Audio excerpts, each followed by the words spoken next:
Shalom, berjumpa lagi di channel Suara Penginjilan.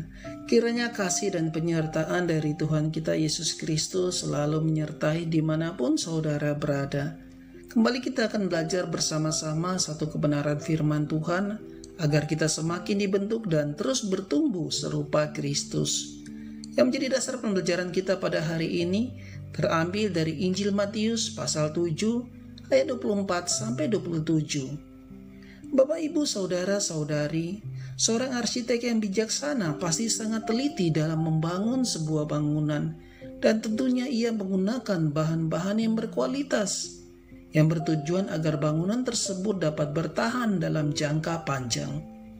Bagian terpentingnya adalah dapat melindungi orang-orang yang tinggal di dalamnya dari terpaan angin dan hujan yang lebat, serta teriknya matahari, sehingga rumah tersebut menjadi tempat berteduh yang aman dan nyaman. Namun sebaliknya, seorang arsitek yang tidak bijaksana, ia akan asal-asalan dalam membangun sebuah bangunan. Bahkan ia menggunakan bahan yang tidak berkualitas.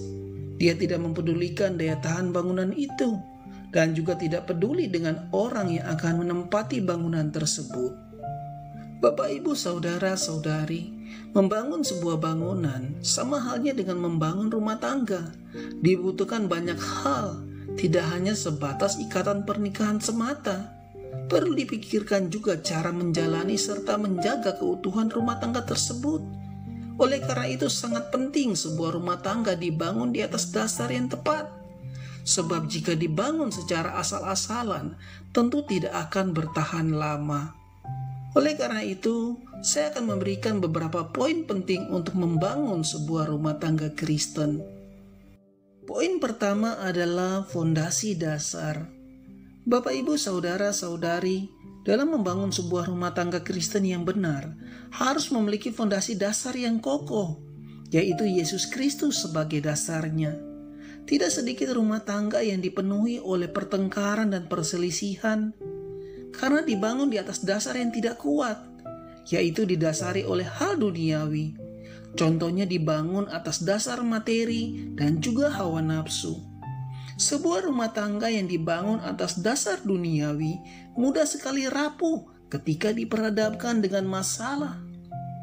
Saudaraku, ketika kita menjadikan Yesus Kristus sebagai landasan dasar dalam membangun sebuah rumah tangga, maka secara otomatis rumah tangga kita akan diberkati.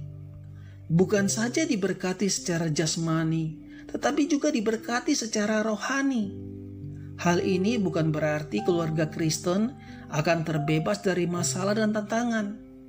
Namun, dalam semua pergumulan dan tantangan yang dihadapi, mereka mampu melewatinya bersama-sama. Karena yang menjadi kepala rumah tangga tersebut adalah Yesus Kristus. Poin kedua adalah cinta dan komitmen. Saudara-saudari, pernikahan merupakan sebuah hubungan jangka panjang yang tentunya dalam menjalaninya akan menemui berbagai masalah. Tanpa adanya sebuah komitmen, bisa saja rumah tangga tersebut berhenti di tengah jalan. Karena itu di dalam membangun sebuah rumah tangga tidak cukup hanya mengandalkan cinta, tetapi juga diperlukan komitmen dari keduanya. Bapak, Ibu, Saudara-saudari, yang menjadi poin ketiga yaitu perencanaan dan kerjasama. Yang saya maksud di sini adalah sebagai suami dan istri dalam membina sebuah rumah tangga, saudara-saudari harus memiliki perencanaan, baik untuk jangka pendek maupun jangka panjang. Perencanaan dan tujuan tersebut mencakup segala kebutuhan hidup, kondisi ekonomi, pendidikan anak, demikian juga dalam hal rohani keluarga. Sangat penting di dalam sebuah keluarga untuk bersama-sama mengejar hal kekekalan. Bapak, Ibu, Saudara-saudari, perlu diingat bahwa suami maupun istri memiliki peran masing-masing, dan peran itu harus dijalankan secara maksimal. Keberhasilan sebuah rumah tangga tidak hanya bergantung pada salah satu pihak. Oleh karena itu sangat diperlukan kerjasama dari keduanya.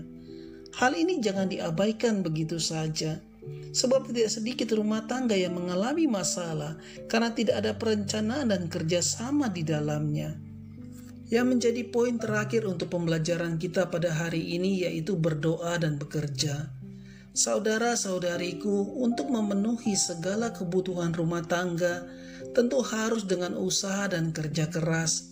Tanpa usaha dan kerja keras, maka mustahil apa yang kita impikan dapat tercapai. Itu harus kita lakukan. Dan jangan pernah kita lupakan untuk menyerahkan semuanya di dalam doa. Agar apapun yang hendak saudara kerjakan dan yang sudah saudara kerjakan akan diberkati oleh Tuhan.